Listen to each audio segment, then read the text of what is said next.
नमस्कार।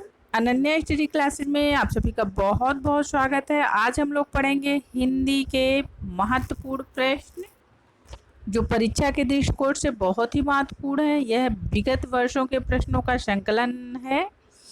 तो चलिए शुरू करते हैं आज की वीडियो को शुरू करने से पहले वीडियो को लाइक कर दीजिए, नहीं तो आप लोग भूल जाते हैं लाइक करना। और चैनल पर नए हैं तो चैनल को सब्सक्राइब कर लीजिए। सब्सक्राइब करने के बाद बेल आइकन प्रेस करना बिल्कुल ना भूलिए। तो चलिए शुरू करते हैं आज की क्लास। संवैधानिक प्रावधानों के तहत अंग्रेजी को कब राजभाषा बनाया गया? तो इसका आंसर हो जाता है ऑप्शन ए 1965 ईस्वी में अंग्रेजी को राजभाषा बनाया गया। क्वेश्चन नंबर 2, बघेली किसकी बोली है? तो इसका आंसर हो जाता है ऑप्शन बी, पूर्वी हिंदी की बोली है बघेली। अवधि का मिश्रित रूप कहाँ मिलता है? तो अवधि का मिश्रित रूप बहराइच में मिलता है। अगला प्रश्न है, हिंदुस्तानी अकादमी प्रयाग की स्थापना कब हुई है? कब हुई थी?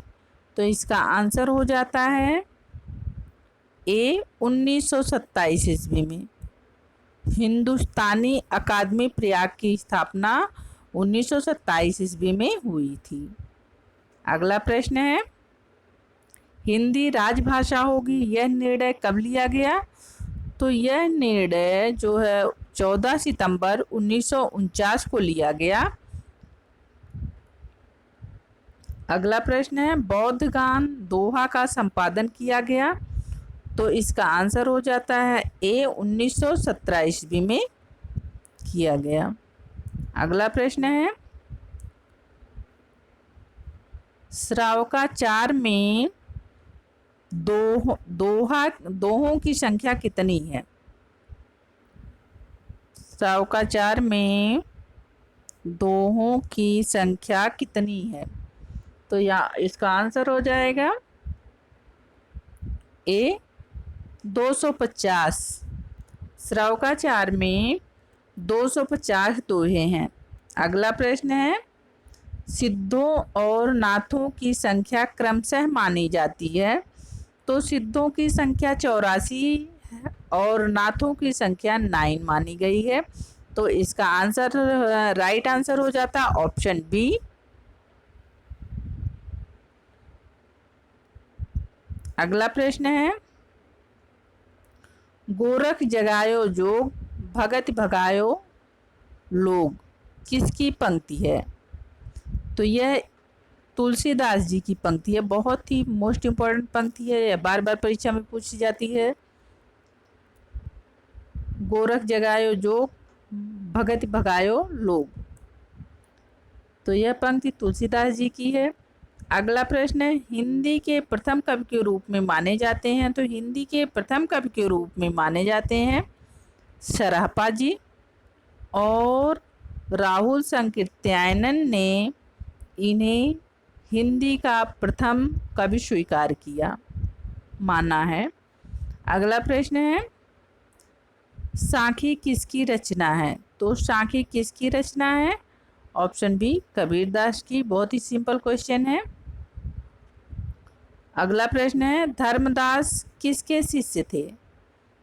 तो इसका आंसर हो जाता है ए, धर्मदास कबीर जी के शिष्य थे। अगला प्रश्न है, गुरु नानक किस शाखा के कवि थे? बहुत ही अच्छा क्वेश्चन है। गुरु नानक किस शाखा के कवि थे?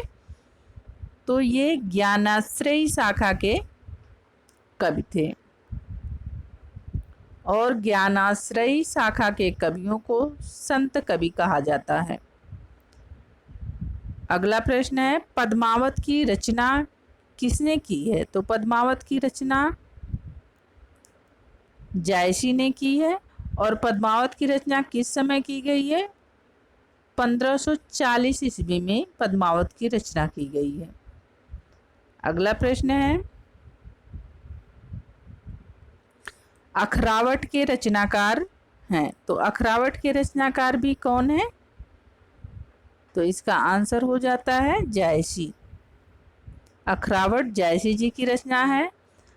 अगला प्रश्न है, मोस्ट इम्पॉर्टेंट प्रश्न है, बरवे नायिका भेद के रचनाकार हैं।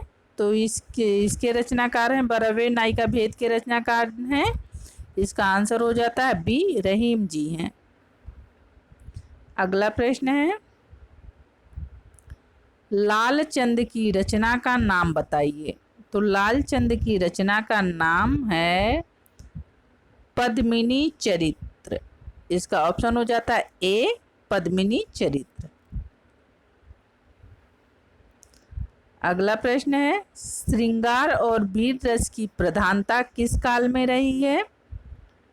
तो इसका आंसर हो जाता है सी, रीतिकाल में। रीतिकाल में श्रृंगार और वीर रस की प्रधानता रही है। अगला प्रश्न है, शिवा बावनी के रचनाकार हैं। तो शिवा बावनी के रचनाकार कौन है, ये तो सभी को पता होगा। शिवा बावनी के रचनाकार हैं भूषण जी। इसका ऑप्शन 2 राइट हो जाएगा, भूषण। अगला प्रश्न है, अमर चंद्रिका निम्न में से किसकी टीका है। तो इसका आंसर हो जाता है डी, बिहारी सतसई की। अगला प्रश्न है, हल्दी घाटी नामक महाकाव्य के रचयिता हैं।